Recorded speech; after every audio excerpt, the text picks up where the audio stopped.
budgeting mistakes. You think you're doing everything right, but are you? Enter what would you do? Alright, picture this. You're at the store and you find a mind-blowing sale. I mean, we're talking 60% off on something that you always use. So do you A, buy a lifetime supply because hello savings? B, stick to your budget no matter what because no deal's worth derailing the plan? Or C, adjust your budget to fit in because hey, a deal's a deal.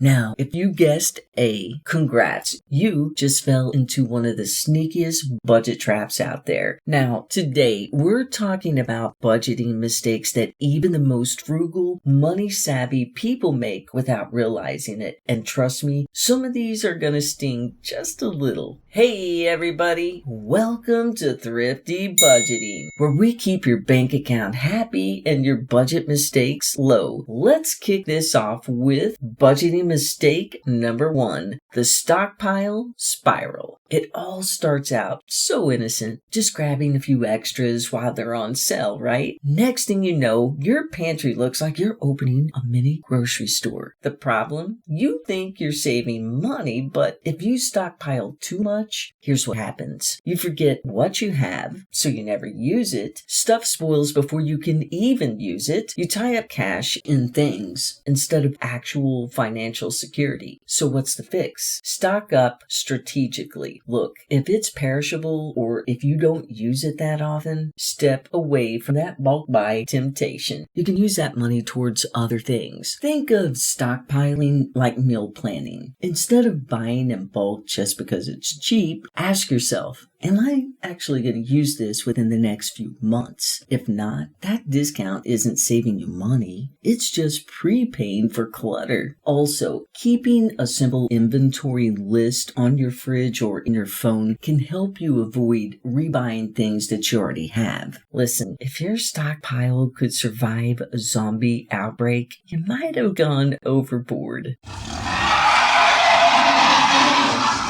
Next is budgeting mistake number 2, the over-budgeting burnout. Let's talk about Lisa. Lisa is the queen of budgeting. She tracks every single penny. I mean, we're talking color-coded spreadsheets, budget categories for everything, even a separate fund for spontaneous high fives. And for a while, Lisa is thriving, saving money, cutting costs, and feeling really like a frugal genius. But then burnout hits.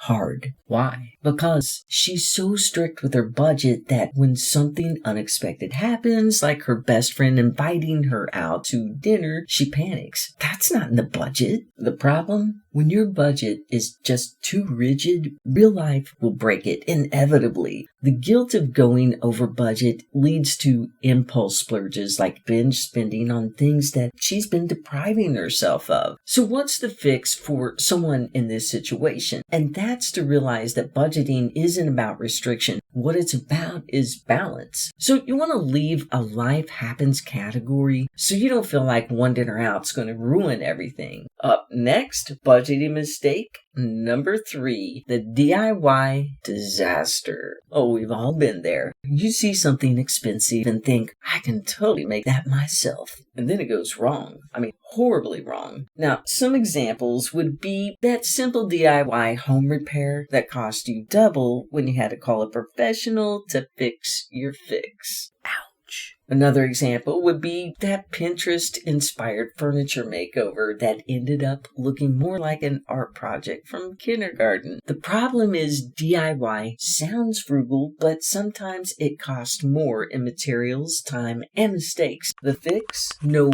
when to DIY and when to buy. Now, when considering a DIY project, just ask yourself, do I have the right tools? Will I actually save money doing this myself? Because if you're buying expensive supplies for a one-time job, you might be better off hiring someone or buying the item ready-made. I mean, DIY is great and all, but not when it costs more than just buying the thing outright. And if you have to watch 12 hours of YouTube tutorials first, maybe let the professionals handle it. Just saying. Up next, budgeting mistake number 4, the savings hoarder. Meet Dave. Dave is a hardcore saver. He's got thousands in his savings account, but he refuses to spend any of it. His car held together with duct tape and sheer willpower. His laptop runs on prayers and Control-Alt-Delete. And why? Because he is terrified of wasting money. So what's the problem? Holding on to savings is smart, but hoarding cash instead of using it strategically can actually cost you. Now, delaying necessary purchases like car maintenance, health checkups, or upgrading that 15-year-old laptop can end up costing you more money when they finally break down. And so the fix? You want to start saving for a reason and not just for the sake of saving. Planned spending on quality essentials will save money in the long run. Think of money like energy. If you never use it, it doesn't serve its purpose. Smart spending isn't wasteful. It's an investment in maintaining a functional, stress-free life. So if that car repair prevents an even bigger breakdown, spend that money. Future you will definitely appreciate it. Mistake number 5, the waiting for a better deal trap.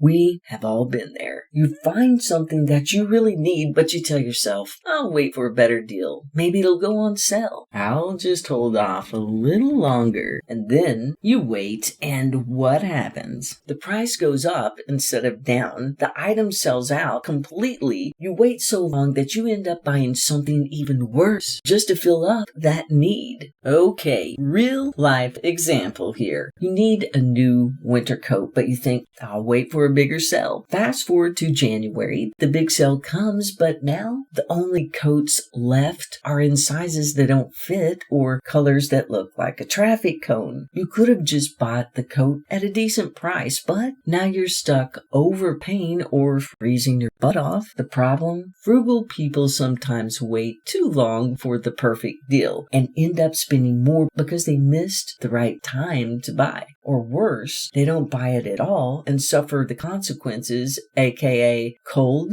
discomfort, or a replacement that costs even more later. The fix? Instead of waiting forever for the absolute best deal, aim for a good deal within a reasonable time frame. So you want to ask yourself, will waiting save me money? Or am I just hesitating out of habit here? Think of deal hunting like fishing. If you wait for the perfect catch, you might end up going home empty-handed, or worse, paying a premium when desperation kicks in. So instead, set a price range, track trends, and be ready to buy when the deal is good enough. Budgeting isn't just about saving every penny. It's knowing about when to spend smartly, when to relax, and when to rethink your frugal habits. So now it's your turn. Drop a comment and tell us what's the biggest budgeting mistake you've made. Come on, we've all been there. Hey, if you've got a topic on thrifty budgeting that you would like for us to cover in a future video, please be sure and drop it down in the comments. We'd love to hear your ideas. And if you're not already, we'd love for you to become a part of our thrifty budgeting family. So please be sure and hit that subscribe button and turn on that notification bell. That way, you don't miss out on any videos on thrifty budgeting. So let's connect and I'll see you in the next video. Take care.